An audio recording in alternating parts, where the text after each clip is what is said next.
ونتوكل عليه ونعوذ بالله من شرور أنفسنا ومن سيئات أعمالنا من يهده الله فلا مضل له ومن يضلل فلا هادي له وأشهد أن لا إله إلا الله وحده لا شريك له وأشهد أن محمدا عبده ورسوله أرسله بالهدى ودين الحق ليظهره على الدين كله ولو كره المشركون اللهم صل على محمد وعلى آل محمد كما صليت على إبراهيم وعلى آل إبراهيم وبارك على محمد وعلى آل محمد كما باركت على إبراهيم وعلى آل إبراهيم إنك حميد مجيد أما بعد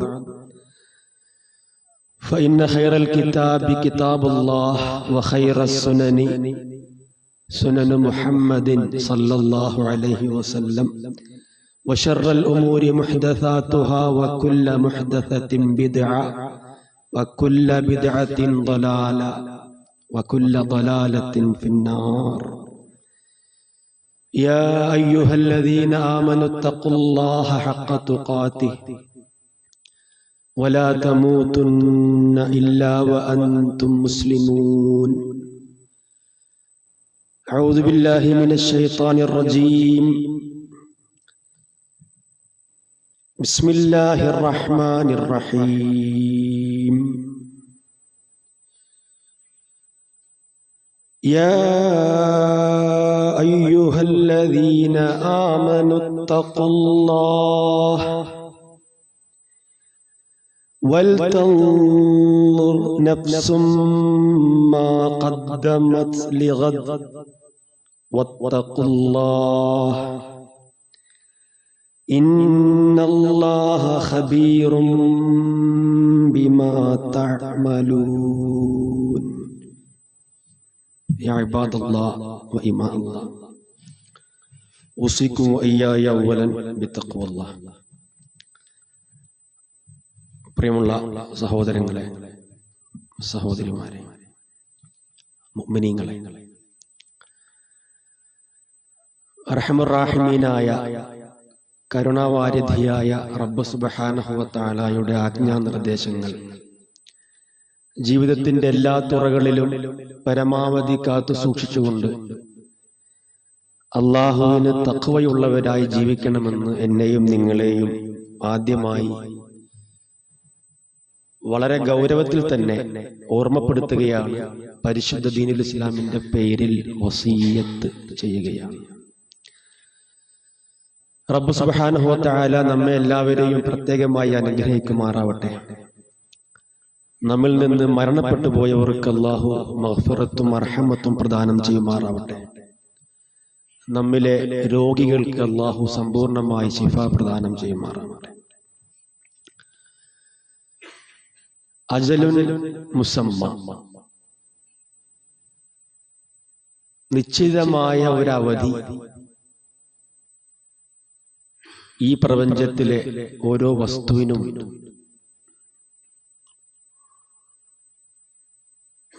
ആ അജലുൻ മുസമ്മ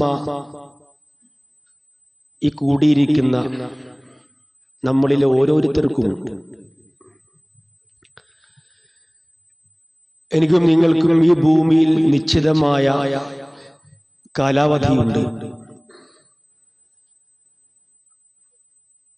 ആ കാലാവധി തീർന്നാൽ നമ്മുടെ വീട്ടുകാർ, നമ്മുടെ മക്കൾ, നമ്മുടെ വേണ്ടപ്പെട്ടവർ, നമ്മുടെ സ്നേഹിതന്മാർ, ഇവരെല്ലാവരും കൂടി ചേർന്ന്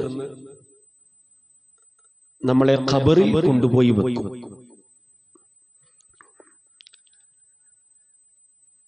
ആ ഖബറിൽ എന്റെ ഭാര്യയോ എന്റെ ഭർത്താവോ എന്റെ മക്കളോ എന്റെ സഹപ്രവർത്തകരോ എന്റെ സ്നേഹിതന്മാരോ ഒന്നും ആ ഖബറിൽ നമുക്ക് കൂട്ടിനുണ്ടാവുകയില്ല. ഇത് നമുക്ക് അറിയാത്ത സംഗതിയല്ല. വീണ്ടും വീണ്ടും നമ്മൾ നമ്മളെ തന്നെ ഓർമ്മപ്പെടുത്തിക്കൊണ്ടേയിരിക്കണം. ഓരോരുത്തനും നാളെ ഖബറിൽ നമ്മുടെ കൂടെ ഉണ്ടാവില്ല.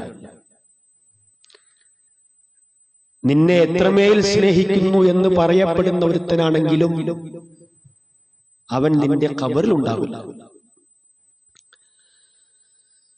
അവിടെ നമുക്ക് കൂട്ടിനുണ്ടാകുക അള്ളാനെ മാത്രം ലക്ഷ്യം വെച്ച് നമ്മൾ ചെയ്ത നമ്മുടെ കർമ്മങ്ങൾ മാത്രമായിരിക്കും. ഒരു കളങ്കവുമില്ലാതെ റബ്ബിന് മാത്രം ഇഖ്ലാസോടുകൂടി ചെയ്ത നമ്മുടെ കർമ്മങ്ങളല്ലാതെ ഒന്നും അവിടെ കൂട്ടിനുണ്ടാവില്ല. അപ്പൊ യഥാർത്ഥത്തിൽ ബുദ്ധിമാൻ ആരാണ്? യഥാർത്ഥത്തിൽ നമ്മൾ ബുദ്ധിമാന്മാരാണ് എന്ന് കരുതുന്നുവെങ്കിൽ ഈ മുൻകൂട്ടി നിശ്ചയിക്കപ്പെട്ട കാലാവധിക്ക് ശേഷമുള്ള ജീവിതത്തിനു വേണ്ടി ആരാണോ തയ്യാർ ചെയ്തു വെക്കുന്നത് അവനാണ് യഥാർത്ഥത്തിൽ ബുദ്ധിമാൻ. റസൂൽ അത് പറയുന്നുണ്ട്. നമ്മുടെ നാട്ടിൽ, നമ്മുടെ ഭാഷയിൽ ബുദ്ധിമാൻ എന്ന് പറഞ്ഞ ആരാണ്? നാട്ടിൽ നല്ലോണം അധ്വാനിച്ച് പണമുണ്ടാക്കിയവനെ നമ്മൾ ബുദ്ധിമാൻ എന്ന് പറയും. ഒരു ചെറുപ്പക്കാരനെ ചൂണ്ടിക്കാണിച്ചുകൊണ്ട് നമ്മൾ പറയും, കണ്ടോ ഇത്രയും ചെറുപ്പത്തിൽ അവൻ ഇത്രയും വലിയ അധികാരത്തിലെത്തി, എന്താണ് അവന്റെ ബുദ്ധി? ആ ചെറുപ്പക്കാരിയെ ചൂണ്ടിക്കാണിച്ചുകൊണ്ട് നമ്മൾ പറയും, കണ്ടോ ഇത്രയും ചെറുപ്പത്തിൽ അവൾ ഇത്രയും വലിയ ഉദ്യോഗത്തിൽ എത്തിപ്പെട്ടു, എന്താണ് അവളുടെ ബുദ്ധിയുടെ വലുപ്പം? അപ്പോൾ നമ്മൾ ബുദ്ധിമാനെന്ന് വിളിക്കുന്നത് നമ്മൾ തന്നെ കെട്ടിയുണ്ടാക്കിയ ചില മാനദണ്ഡങ്ങൾ വെച്ചുകൊണ്ടാണ്. ഇവിടെയാണ് നബിയുനാ സല്ലല്ലാഹു അലൈഹി വസല്ലം പറയുന്നത്, അങ്ങനെയല്ല സുഹൃത്തെ. അൽ ഖയ്യിസ്, ബുദ്ധിമാൻ എന്ന് പറയുന്നത് മൻ ദാന നഫ്സഹു ലിമാ ബഅദൽ മൗത്ത്, മരണശേഷമുള്ള ഈ ദുനിയാവിൽ എത്തിപ്പോന്ന കുഞ്ഞു ജീവിതത്തിന് വേണ്ടിയിട്ടല്ല, മരണശേഷമുള്ള വാസ്തവത്തിലുള്ള അനന്തമായ അനശ്വരമായ ജീവിതത്തിന് വേണ്ടി ആരാണോ ഈ ദുനിയാവിൽ തയ്യാർ ചെയ്യുന്നത്, ഒരുക്കി വെക്കുന്നത്, അവനാണ് യഥാർത്ഥത്തിൽ ബുദ്ധിമാൻ എന്ന് അഷ്റഫുൽ ഖൽഖ് സയ്യിദുനാ റസൂലുള്ളാഹി സ്വല്ലല്ലാഹു അലൈഹി വസല്ലം പറയുന്നു. ഖുർആൻ ഇത് പറയുന്നുണ്ട്. നമ്മൾ ഓതി വെച്ച ആയത്താണ്, വൽ തൻദുർ നഫ്സും മാ ഖദ്ദമത് ലിഗദ്. നാളെ കുറിച്ചുള്ള ഓർമ്മയുണ്ടാകണം. ഖബർ, പരലോകം, മഹ്ശർ, രക്ഷ, ശിക്ഷ, നരകം, സ്വർഗം, ഇതേക്കുറിച്ചുള്ള ഓർമ്മ നമുക്കുണ്ടാകണം. ആ മാഹൗലിൽ ആയിക്കൊണ്ട് വേണം നമ്മൾ വളരാനും വികസിക്കാനും. പക്ഷെ ഈ ഓർമ്മയില്ലെങ്കിൽ മനുഷ്യർ എവിടെ എത്തിപ്പെടും? നമ്മൾ മനുഷ്യർ ഹറാമിന്റെ പുറകെ പോകുമ്പോഴാണ് നമുക്ക് ഈ ഓർമ്മ നഷ്ടമാകുന്നത്. നബി പറഞ്ഞ ഖബർ, ആഖിറത്ത്, മഹ്ശർ, വൻ സഭ, രക്ഷ, ശിക്ഷ, നരകം, സ്വർഗം എന്നീ കാര്യങ്ങളെ കുറിച്ചുള്ള ഓർമ്മ എനിക്കും നിങ്ങൾക്കും നഷ്ടമാകുന്നത് നമ്മൾ ഹറാമിന്റെ പുറകെ പോകുമ്പോഴാണ്. എന്തുകൊണ്ടാണ് നമ്മൾ മനുഷ്യർ ഹറാമിലേക്ക് എത്തിപ്പെടുന്നത്? ഹറാമിലേക്ക് എത്തിപ്പെടാൻ 5 കാരണങ്ങൾ പരിശുദ്ധ ഖുർആനും സുന്നത്തും നമ്മളോട് പറയുന്നു. നമ്മളിവിടെ എണ്ണി പറയാൻ പോകുന്ന ഈ 5 കാര്യങ്ങൾ ഒരു സംശയമില്ല നമ്മളെ ഹറാമിലേക്ക് എത്തിക്കും. നമ്മെ ഹറാമിലേക്ക് എത്തിക്കുന്ന 5 കാര്യങ്ങളിൽ ഒന്ന്, ഈ ദുനിയാവ് തന്നെയാണ്. ഈ ദുനിയാവിൽ ഇങ്ങനെ അടിച്ചു പൊളിച്ച് ആളുകളുടെ മുമ്പിൽ കാട്ടിക്കൂട്ടി കൃത്രിമത്വം കാണിച്ച് പെരുമ നടിച്ച് വമ്പ് പറഞ്ഞ് മദാറ് പറഞ്ഞ് ഈ ദുനിയാവിൽ ഇങ്ങനെ ലയിച്ച് അടിച്ചു പൊളിച്ച് ജീവിക്കുക എന്ന പൂതി. ഈ ദുനിയാവിന്റെ അപ്പുറത്തുള്ള ജീവിതത്തെക്കുറിച്ച് ആലോചിക്കുന്നവർ വളരെ കുറവാണ്. ഇങ്ങനെ പറയുമ്പോൾ നമ്മൾ ആലോചിക്കുമെന്നല്ലാതെ വളരെ ഗൗരവത്തിൽ ആലോചിക്കുന്നവർ കുറവാണ്. നമ്മളുടെ മനസ്സ് അത് സമ്മതിച്ചു കൊടുത്തിട്ടില്ല എന്ന് തോന്നിപ്പോകും പലരുടെയും ജീവിതം കണ്ട. ഗർഭസ്ഥ ശിശുവിന്റെ ഹൃദയം പോലെയാണ്, മനസ്സ് പോലെയാണ്. ഉമ്മയുടെ വയറ് തന്നെയാണ്, ഗർഭപാത്രം തന്നെയാണ് ജീവിതം എന്ന് ഗർഭസ്ഥ ശിശുക്കൾ വിചാരിക്കുന്നുണ്ടാകാം. അതുകൊണ്ട് ഈ ദുനിയാവിലെ ജീവിതം എങ്ങനെ മികച്ചതാക്കാം എന്ന ആലോചനയിലാണ് നമ്മൾ ഉള്ളതെങ്കിൽ ഒരു സംശയമില്ല, അത് വലിയ പരാജയത്തിലേക്ക് എന്നെയും നിങ്ങളെയും കൊണ്ടെത്തിക്കും. കവി പറഞ്ഞതുപോലെ, എന്തു വന്നാലും എനിക്ക് ആസ്വദിച്ചിടണം മുന്തിരിച്ചാറു പോലുള്ളൊരു ജീവിതം, എന്നും അതിനാനന്ദ ലഹരയിൽ തുന്തിലമെൻ മനം മൂളിപ്പറക്കണം. ഈ ദുനിയാവിൽ ഇങ്ങനെ ആർമാദിച്ച് ആഹ്ലാദിച്ച് ആനന്ദിച്ച് നടക്കണം. നിങ്ങൾ ഈ പറയുന്ന ഹറാമും എനിക്ക് നോക്കേണ്ടതില്ല. ഈ ദുനിയാവിലെ 60-70 വർഷം എനിക്ക് ആസ്വദിക്കണം. ഞാനിത് പറയുന്നത് മതവിശ്വാസമില്ലാത്ത ആളുകളെ കുറിച്ചല്ല കേട്ടോ. 5 നേരം നിസ്കരിക്കുന്ന, ദീനിന്റെ ചിഹ്നങ്ങളൊക്കെ ഉള്ള, നോമ്പ് എടുത്തുകൊണ്ടിരിക്കുന്ന, ഹജ്ജ് ചെയ്യുന്ന ആളുകൾക്ക് പോലും ഉള്ളിന്റെ ഉള്ളിൽ അവരുടെ ജീവിത ശൈലി കാണുമ്പോൾ മറ്റൊരു ലോകത്തേക്ക് പോകേണ്ടവരാണ് എന്നോർമ്മയില്ല എന്ന് തോന്നിപ്പിക്കുമാറ് ഈ ദുനിയാവിൽ ലയിച്ച് ഭൗതികവാദികളായി ജീവിക്കുന്നവരെ പോലെയാണ്. നോക്കൂ, ഉമ്മത്ത് മുഹമ്മദിന്, ഈ മുസ്ലിം ഉമ്മത്തിന് സംഭവിക്കാനിരിക്കുന്ന ദുരന്തങ്ങളെ പറ്റി പറയുന്നിടത്ത് അള്ളാന്റെ റസൂൽ സല്ലല്ലാഹു അലൈഹി വസല്ലം പറഞ്ഞ വാചകം എന്താണ്? വഖദ് നസല ഫീകുമുൽ വഹൻ, നിങ്ങളിൽ വഹന് സംഭവിക്കും. അപ്പൊ സഹാബത്ത് ചോദിച്ചു, വമൽ വഹൻ യാ റസൂലല്ലാഹ്, എന്താണ് റസൂലേ വഹന്? അപ്പൊ അള്ളാന്റെ റസൂൽ സല്ലല്ലാഹു അലൈഹി വസല്ലം പറഞ്ഞത് ഹുബ്ബുദ് ദുനിയാ വകറാഹിയത്തുൽ മൗത്ത്. ഒരു ഹദീസ് നമ്മൾ കേട്ടിട്ടുണ്ടെങ്കിൽ, 100 വട്ടം കേട്ടിട്ടുണ്ടെങ്കിലും പിന്നെയും ഒരാളെ ഉദ്ധരിച്ചാൽ അത് ആദ്യം കേൾക്കുന്ന ഒരു രീതിയിൽ സാഗൂതം ശ്രദ്ധിച്ച് കേൾക്കണം. റസൂൽ പറഞ്ഞത് ഹുബ്ബുദ് ദുനിയാ വകറാഹിയത്തുൽ മൗത്ത്, ഈ ദുനിയാവിനോടുള്ള പേടി, ഈ ദുനിയാവിനോടുള്ള പ്രേമം, മരിച്ചു പോകുമെന്ന പേടി, ഇത് രണ്ടും നിങ്ങളെ തകർത്തു കളയും എന്നാണ്.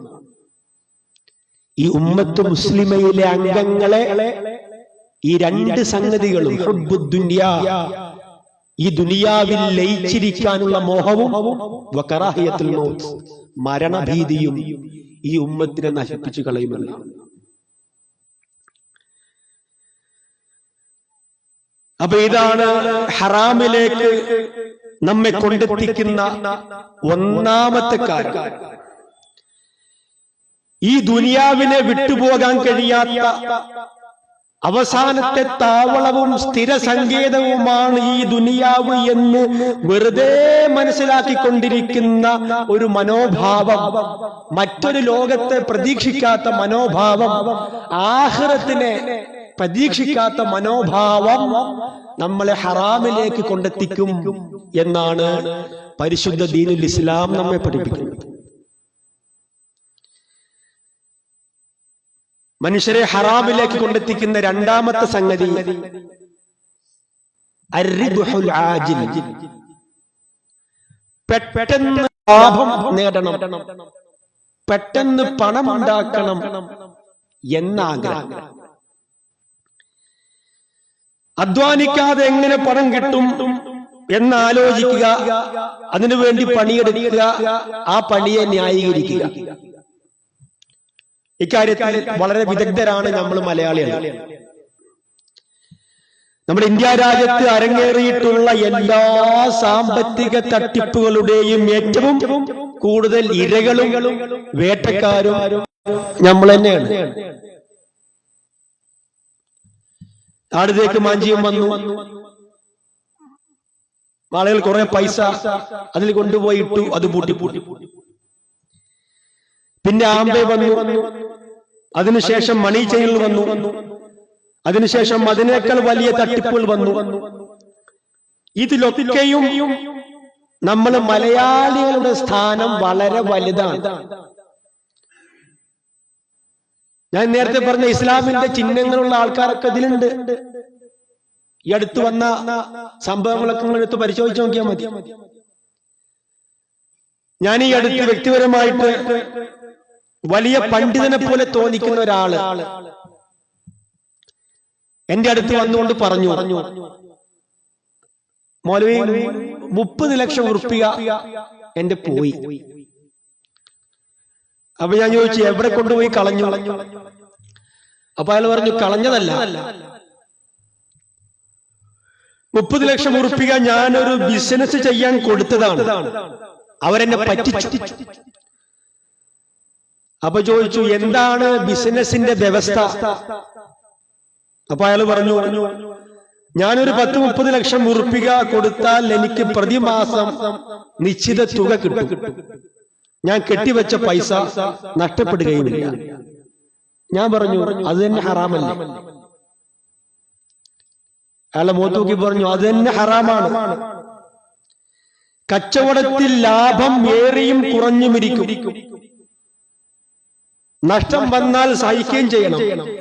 ലാഭവും നഷ്ടവും അംഗീകരിക്കുമ്പോഴാണ് ഇസ്ലാമിൽ ഒരു കൂട്ടു സംരംഭം ഹലാലായി തീരുക. അപ്പൊ അയാൾ പറഞ്ഞു, ഞാനത് ആലോചിച്ചിട്ടില്ല, കെട്ടിവെച്ച 30 ലക്ഷം ഉറുപ്പിക നഷ്ടപ്പെടില്ല, പ്രതിമാസം എനിക്ക് നിശ്ചിതമായ ഒരു തുക ലഭിക്കുകയും ചെയ്യും എന്നത് മാത്രമാണ് ഞാൻ ആലോചിച്ചത്. ഇത് തന്നെയാണ് നമുക്കിടയിൽപ്പെട്ട പല ബിരുദന്മാരും ചെയ്തുകൊണ്ടിരിക്കുന്നത്. അധ്വാനിക്കാതെ എങ്ങനെ പണം കിട്ടും എന്ന് ആലോചിച്ച് നടക്കുക, അതിനുവേണ്ടി പണിയെടുക്കുക, പണിയെ ന്യായീകരിക്കുക. ഈ മനോഭാവം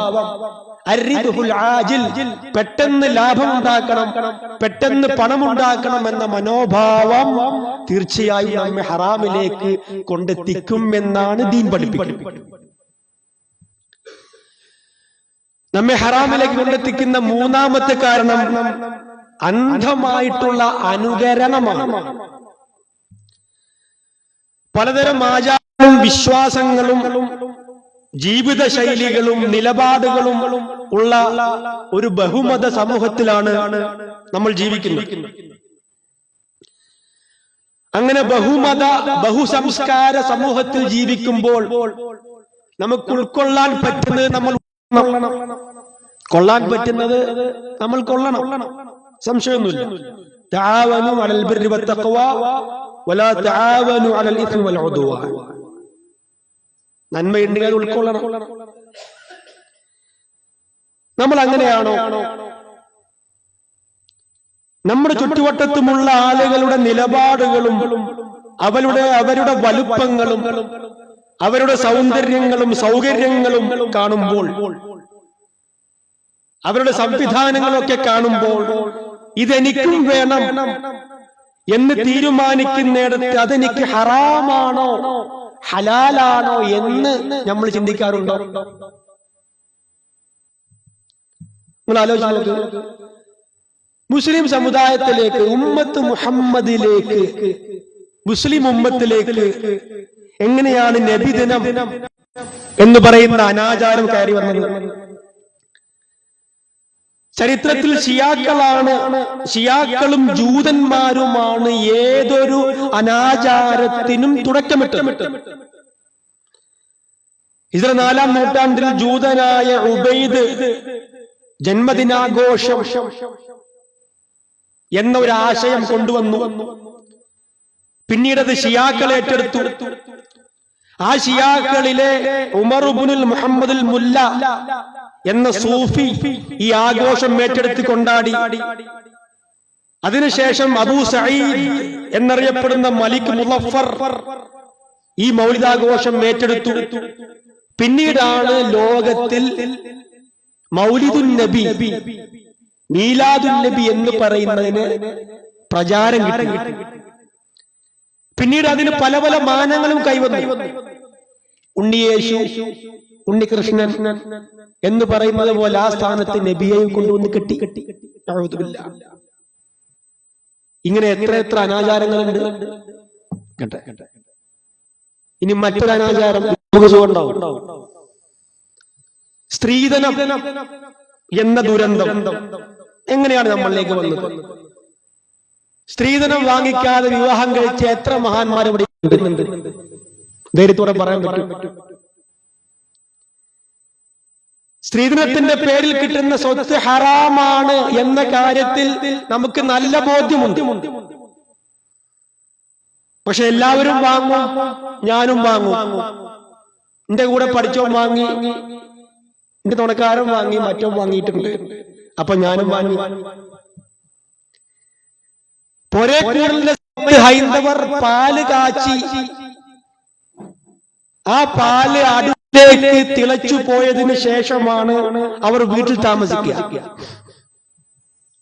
വീട്ടിൽ വിഘ്നങ്ങൾ, തടസ്സങ്ങൾ ഇല്ലാതിരിക്കാൻ വേണ്ടിയിട്ട് വിഘ്നേശ്വരനെ തൃപ്തിപ്പെടുത്താൻ വേണ്ടി പാല് നിവേദ്യമായി സമർപ്പിക്കുകയാണ്.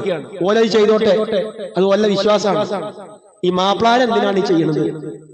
വിവരവും വിദ്യാഭ്യാസമുള്ള മുസ്ലിങ്ങൾ എന്തിനാണ് ഈ പണി ചെയ്യുന്നത്? അവര് താലി കെട്ടും, നമ്മളും താലി കെട്ടും. അവര് സ്ത്രീധനം വാങ്ങും, നമ്മളും സ്ത്രീധനം വാങ്ങും. അവര് ക്ഷേത്രത്തിൽ പോയി ലക്ഷാർച്ചന നടത്തും, നമ്മളും കോടിക്കണക്കിന് സ്വലാത്തും ദിക്റും ചൊല്ലി അത് പാർസലായിട്ട് അയക്കും. ഇങ്ങനെ മുഴത്തിന് മുഴം, ചാണിന് ചാണായി ചുറ്റുപാടുമുള്ള സമൂഹങ്ങളെ, മതവിഭാഗങ്ങളെ നമ്മൾ അനുകരിക്കുന്നു എങ്കിൽ ആ അനുകരണ മനോഭാവം നിശ്ചയമായിട്ടും നമ്മെ ഹറാമിലേക്ക് കൊണ്ടെത്തിക്കും എന്നാണ് ദീൻ പറയുന്നത്. വലാ തത്തബിഉ അഹ്വാഅ ഖൗമിൻ ഖദ് ضلൂ. നിങ്ങൾ ഇതര വിഭാഗങ്ങളുടെ തന്നിഷ്ടങ്ങളെ നിങ്ങൾ പിൻപറ്റിക്കളയരുത്. അവർ ആദ്യമേ വഴിപിഴച്ചു പോയിട്ടുണ്ട്. ഒരുപാട് ആളുകളെ അവർ വഴിപിഴപ്പിച്ചിട്ടുണ്ട്. നമുക്ക് ദീനിന്റെ ഒരു സംസ്കാരമുണ്ട്. എല്ലാ നിലയിലും, വേഷത്തിലും, ഭാവത്തിലും, ഭാഷയിലും, നടപ്പിലും, വിദ്യാഭ്യാസത്തിലും ഒക്കെ നമുക്ക് ഇസ്ലാമിന്റെ ഒരു കൾച്ചർ, ഒരു സംസ്കാരമുണ്ട്. അത് ഉൾക്കൊള്ളാനും, അത് ആവാഹിക്കാനും, അതനുഷ്ഠിക്കാനും, അത് ജീവിതത്തിൽ തുടരാനും നമുക്ക് കഴിയണം. എല്ലാ അർത്ഥത്തിലും, എല്ലാ നിലയിലും ആ ഇസ്ലാമിന്റെ ജീവിത സംസ്കാരം നേടിയെടുക്കുവാനും അത് പുലർത്താനുമുള്ള ഒരു സന്നദ്ധത, ശേഷി, ദീനിയായ ജാഗ്രത നമുക്കുണ്ടാകണം. ഇല്ലെങ്കിൽ ആ മനോഭാവം നമ്മെ ഹറാമിലേക്ക് കൊണ്ടെത്തിക്കും എന്നാണ് പറയുന്നത്. നമ്മെ ഹറാമിലേക്ക് കൊണ്ടെത്തിക്കുന്ന നാലാമത്തെ സംഗതി, സ്വന്തം താല്പര്യങ്ങൾക്ക് അമിത പ്രാധാന്യം നൽകുക. എല്ലാ കാര്യങ്ങളും കഴിഞ്ഞ് അവസാനം സമയമുണ്ടെങ്കിൽ പരിഗണിച്ചാൽ മതി ദീൻ എന്ന മനോഭാവം ഒരു സംശയമില്ല നമ്മളെ ഹറാമിലേക്ക് കൊണ്ടെത്തിക്കും. അനവധി ഉദാഹരണങ്ങളുണ്ട്. ഇപ്പൊ ജുമയ്ക്ക് പള്ളിക്ക് വരുന്നത് തന്നെ ഇവിടെ ഏകദേശം എല്ലാവരും ഒരുമിച്ച് കൂടിയിട്ടുണ്ട്. അൽഹംദുലില്ലാ. ഖതീബ് ഖുത്ബ തുടങ്ങുന്നതിന് മുമ്പ് തന്നെ ഏകദേശം എല്ലാവരും. എന്നാൽ പല പള്ളികളും അങ്ങനെയല്ല. നിങ്ങൾ സോപ്പിടുന്നതല്ല കേട്ടോ. എന്റെ കടയിലെ തിരക്കും എന്റെ രാഷ്ട്രീയ വർത്തമാനങ്ങളും എന്റെ മറ്റു വർത്തമാനങ്ങളും ബടായൊക്കെ കഴിഞ്ഞ് അവസാനമേ ഞാൻ പള്ളിയിലേക്ക് വരൂ. അതും ആഴ്ചയിൽ 1 മണിക്കൂർ 45 മിനിറ്റ് നടക്കുന്ന ജുമുഅ ഖുതുബയുടെ കാര്യം പറയുന്നു. അതിൽ തന്നെ പരാതി ജുമുഅ കൂടി പോകുന്നു, ജുമുഅ കുറഞ്ഞു പോകുന്നു എന്നൊക്കെയാണ്. ഞാൻ പറയുന്നത് നമ്മുടെ ഭൗതികമായ എല്ലാ ആഗ്രഹങ്ങളെയും തൃപ്തിപ്പെടുത്തിയ ശേഷം മാത്രം പരിഗണിച്ചാൽ മതി ദീനീ പഠനം, ഇബാദത്ത് എന്നൊക്കെയുള്ള മനോഭാവം നമ്മെ ഹറാമിലേക്ക് കൊണ്ടെത്തിക്കും. ഇതാണ് നമ്മെ ഹറാമിലേക്ക് കൊണ്ടെത്തിക്കുന്ന 4ാമത്തെ കാര്യം. നമ്മെ ഹറാമിലേക്ക് കൊണ്ടെത്തിക്കുന്ന 5ാമത്തെയും അവസാനത്തെയും കാരണം പരലോകത്തെ ഒരു കളിതമാശയായിട്ട് കാണുക എന്നതാണ്. പ്രത്യേകിച്ച് ഈ കാലത്ത് നമ്മുടെ ഉള്ളിൽ തന്നെ മുസ്ലിം കമ്മ്യൂണിറ്റി തന്നെ ഒരുപാട് ഇസ്ലാം വിരുദ്ധ പ്രവണതകൾ വരുന്നുണ്ട്. എക്സ് മുസ്ലിങ്ങൾ എന്ന പേരിൽ ഒരു കൂട്ടായ്മ തന്നെ നമുക്കറിയാലോ ഉണ്ട്. പരലോകം എന്നത് ഒരു കാർട്ടൂൺ പോലെ, ഒരു കെട്ടിക്കഥ പോലെ, ജൽപ്പനം പോലെ, വെറും ഒരു തമാശയായിട്ട് കാണുന്ന അവസ്ഥ. പരലോകം സംഭവിക്കാൻ പോകുന്ന ഒരു ഹഖീഖത്താണ് എന്ന ബോധം നഷ്ടപ്പെട്ടു പോയാൽ നമ്മൾ ഹറാമിലേക്ക് എത്തും.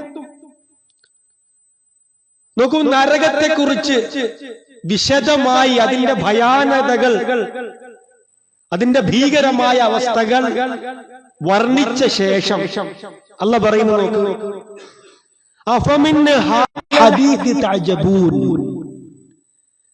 നരകത്തെക്കുറിച്ചുള്ള ഈ പേടിപ്പെടുത്തുന്ന വർണ്ണനകൾ കേൾക്കുമ്പോ നിനക്കതൊരു കൗതുകമായിട്ടാണോ തോന്നുന്നത്? നീ ഉള്ളാലെ ചിരിക്കുകയാണോ? ചിരിക്കാൻ തോന്നുന്നുണ്ടോ? അതൊന്ന് ട്രോളാൻ തോന്നുന്നുണ്ടോ? വലാ തബ്കൂൻ, നീ ഒന്ന് കരയുന്നു പോലുമില്ലല്ലോ. വഅൻതും സാമിദൂൻ, നിശേഷരായ എത്രമേൽ ജീവക്ഷമങ്ങളായി പോയി നിങ്ങൾ എന്നാണ് ഖുർആൻ ചോദിക്കുന്നത്. ഹറാമ് തിന്നുന്നവൻ, ഹറാമ് ആചരിക്കുന്നവൻ നരകത്തിൽ പതിക്കും എന്ന കാര്യത്തിൽ ഒരു സംശയമില്ല. പക്ഷെ വേനൽക്കാലത്ത് കടുത്ത ചൂട് അനുഭവിക്കുമ്പോ ഇതെന്തൊരു ചൂടാണ് എന്ന് ചൂടിനെ ആക്ഷേപിച്ച് വീട്ടിൽ കയറി AC-യിൽ കഴിഞ്ഞുകൂടുമ്പോൾ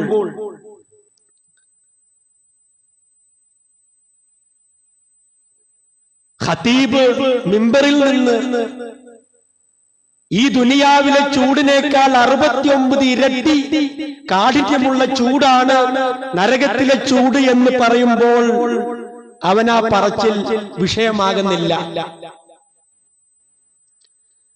പ്രിയപ്പെട്ട സഹോദരങ്ങളെ, പരലോക ജീവിതം തികഞ്ഞ ബോധ്യമായിട്ട് നമ്മുടെ ഉള്ളിലേക്ക് ഇറങ്ങാത്ത കാലത്തോളം ഹറാമ് ചെയ്യാതിരിക്കാൻ ഒരു തടസ്സവും നമുക്കുണ്ടാവില്ല. അതുകൊണ്ട് വളരെ ഗൗരവത്തിൽ ആലോചിക്കുക. ജീവിതത്തിൽ ഹറാമുകൾ സംഭവിക്കുന്നത് നമ്മുടെ പ്രാർത്ഥനകളെയും നമ്മുടെ ആരാധനകളെയും ഇബാദാത്തിനെയും നിസ്കാരത്തെയും നോമ്പിനെയും ഹജ്ജിനെയും ഒക്കെ വിഫലമാക്കും, പൊളിച്ചു കളയും. അത് സംഭവിക്കാതിരിക്കുവാനുള്ള ദീനീ ജാഗ്രത എപ്പോഴും നമുക്കുണ്ടാകണം. ഹലാലിന്റെ മാർഗം സ്വീകരിക്കുവാനുള്ള സന്നദ്ധത നമുക്കുണ്ടാകണം.